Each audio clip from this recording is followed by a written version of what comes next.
জাতীয় নাগরিক পার্টি এনসিপির নেতা হাসনাত আব্দুল্লাহকে পরবর্তী টার্গেট হিসেবে উল্লেখ করে প্রকাশ্যে হত্যার হুমকি সংক্রান্ত মন্তব্য করার অভিযোগ উঠেছে ভারতের সাবেক সেনা কর্মকর্তা কর্নেল অবসরপ্রাপ্ত অজয় কে রায়নার বিরুদ্ধে।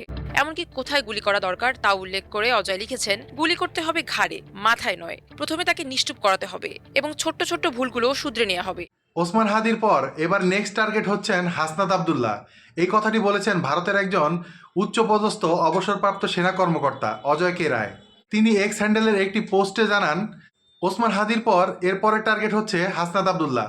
তিনি হাসনাত আব্দুল্লাহকে কিভাবে টার্গেট করা হবে এবং কোন জায়গায় গুলি করতে হবে সেটা উল্লেখ করেন। তিনি বলেন, মাথায় নয় ঘাড়ে গুলি করতে হবে, যেন সে আস্তে আস্তে মরে এবং সে বুঝতে পারে তার অপরাধটা কী।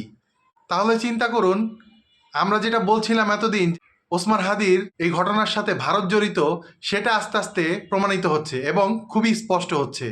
কারণ ভারতের গোয়েন্দা বিভাগের এইসব অবসরপ্রাপ্ত কর্মকর্তা যদি এই ধরনের কথাবার্তা বলতে পারে, তাহলে অবশ্যই এটা সন্দেহ করা যায় যে ওসমান হাদির ঘটনার সাথে রয় সংশ্লিষ্টতা রয়েছে। আমি বাংলাদেশের প্রশাসনকে অনুরোধ করব যে হাসনাত আব্দুল্লাহকে এক্সট্রা প্রোটেকশন দেওয়া হোক, যাতে তার জানমালের কোনো ক্ষতি না হয় এবং তার নিরাপত্তা বিঘ্নিত না হয়।